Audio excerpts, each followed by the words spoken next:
Engage देख रहा हूँ मैं और बहुत मजा आ रहा है ये आचमन और मन्नत को। वैभव तू यही सोच रहा है ना कि आचमन यहाँ पे इस शो में इतना सब कुछ जो फ्री में कर रहा है, तुझे बाहर पैसे देने पड़ते हैं। बाकी लोग यहाँ पे रोका करना है, आचमन और मन्नत ये बताना है कि रोके के बाद क्या करना होगा। मन्नत की माँ देख रही हो कि नहीं? आचमन लेकिन अच्छा लड़का है, उसके काम को लेके एकदम ही डेडिकेटेड। भले शिफ्ट से उतर गया हो लेकिन पोर्ट टू पोर्ट सर्विस अभी भी चालू है। कैसे हो आप दोनों? अंश और उपनीत। उपनीत, आप लैपटॉप यूज करते हो? कंप्यूटर आता नहीं है? आता है आता है आता है। आपको पता है कीबोर्ड में कोई कीज जो होती है इंपॉर्टेंट कौन सी होती है? सारी इम्पोर्टेंट होती है। But कौन सी वाली जो ज्यादा इंपॉर्टेंट, सबसे ज्यादा यूज होती है? जैसे स्पेस सबसे ज्यादा यूज हाँ स्पेस होता है उसमें ज्यादा। और एंटर। एंटर, ये सारी कीज इनको पता है। कंट्रोल की नहीं पता ना आपको? क्योंकि आपके कंट्रोल की अंश के पास है। नहीं अब नहीं होएगी। अब खत्म हो गया इसका कंट्रोल। लेकिन एक बात आप लोगों की सबकी मुझे बहुत गलत लगी कि आप सब वैभव को वन साइड टारगेट कर रहे हो। सब एक ही चीज बोल रहे हो, उसने आके आग लगा दी, आग लगा दी, आके आग लगा दी। अब जिसकी टांगे माचिस जैसी हो तो आग नहीं लगा तो क्या करेगा? वैभव पहला ऐसा बंदा है जो चश्मा पहने और अगर ब्लैक जैकेट पहन ले तो कटारिया दिखता है। और अगर निकाल दे तो बाबर आजम। शो के बीच में है ना तुम, तो इतना चौड़े में मत घूमना, ठीक है ना? शो के बीच में आके फिनाले में पहुंचने वाला तू पहला इंसान नहीं है यहाँ पे, ठीक है ना? तुम्हारा होस्ट भी वही है। देख रहा हूँ। चलो वैभव की बात चलती है तो देव याद आ ही जाता है अपने आप। भाई तू बास्केटबॉल प्लेयर है ना? हाँ बास्केटबॉल प्लेयर है ना? वो भी इंटरनेशनल वाला। फिर भी तेरे से अच्छा रिबाउंड वैभव ने किया।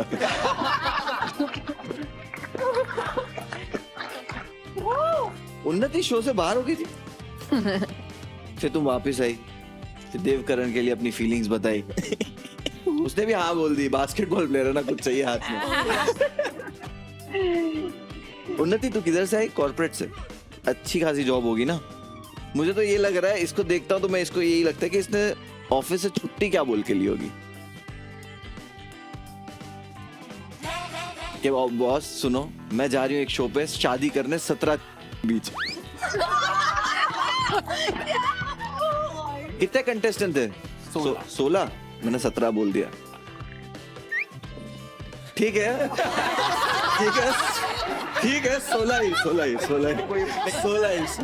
भाई जिया को कुछ प्लीज, मैं इसके बारे में नहीं सुनूंगा। मुझे किसी ने बताया कि शो में हाथापाई बहुत हुई है। हाँ थप्पड़ वप्पड़ पड़े। हाँ बहुत हुए। हाँ। तुम लोग ये शो जीतना चाह रहे थे या एल्विश को इम्प्रेस करना चाह रहे थे? विश्वजीत ने वो पलक को बेचारी को बोल दिया।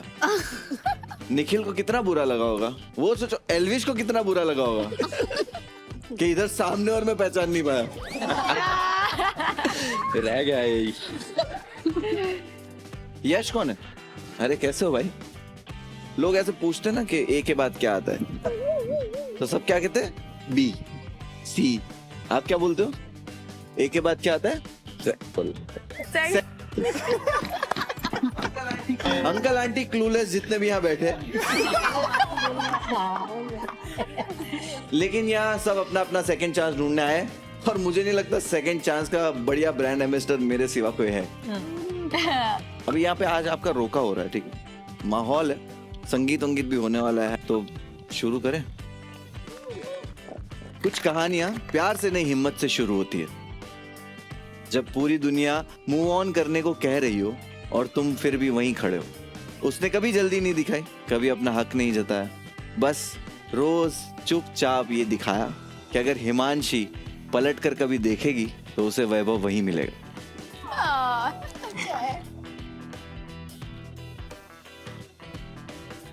हिमांशी को बातें कहना पसंद थी और वैभव को सुनना। सिर्फ सुनना नहीं, समझना भी। जैसे हर लफ्ज के साथ उसे थोड़ा और अपना बना रहा हो।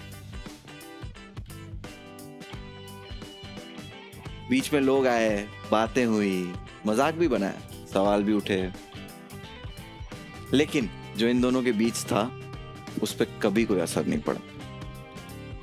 इनफैक्ट टाइम के साथ इनका जो बॉन्ड था वो और स्ट्रांग होता गया। जो पहले बाहर नहीं समझ आया था वो यहाँ के समझ आ गया, और ऐसे मिला इन्हें इनका सेकंड चांस, और इसे कहते हैं मेंट टू बी। वैभव, हिमांशी के लिए एक बार जोरदार तालियां हो जाए। प्लीज स्टेज पे आ जाइए। All the best, guys.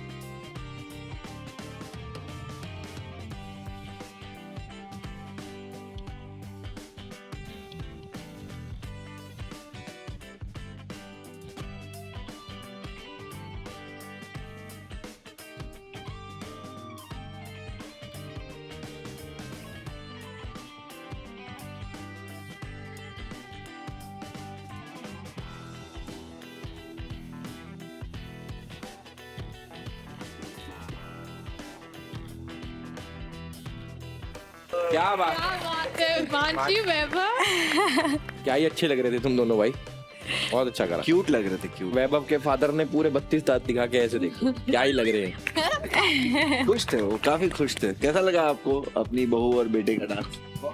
होने वाली बहू। इसी प्लेटफॉर्म ने दिया है। क्या बात, बहुत क्यूट। आपको रिहर्सल के लिए कितना टाइम मिला था वैभव? आधा घंटा भी नहीं मिला। 10-15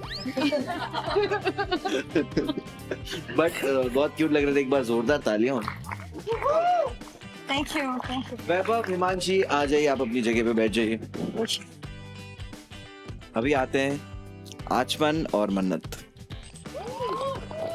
इस घर में बहुत सारी कहानियां लिखी गई, लेकिन ये कहानी बाकी कहानियों से अलग थी। आचमन और मन्नत का प्यार किसी से मिलता जुलता नहीं था, सेम नहीं था, वैसा घिसा पिटा या फिर कहो स्टैंडर्ड। ये सबसे अलग थे, क्योंकि कंपैरिजन के लिए ये लोग बने ही नहीं। इन्होंने एक दूसरे का सिर्फ हाथ नहीं पकड़ा, बल्कि थामा भी। इस हाउस ऑफ लव में आचमन और मन्नत हर दिन थोड़े और खो गए। दुनिया से नहीं, एक दूसरे में सेकंड चांस मिला, और इन्होंने इसे शोर से नहीं, लॉयल्टी से फील किया।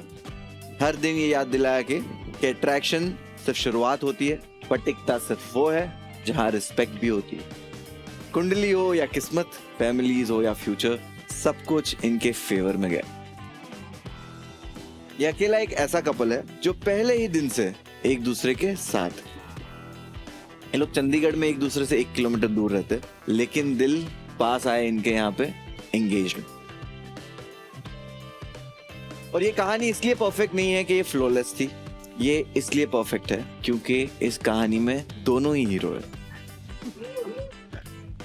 इनका नाम हो या इनकी जिंदगी, दोनों एक दूसरे के बिना अधूरी।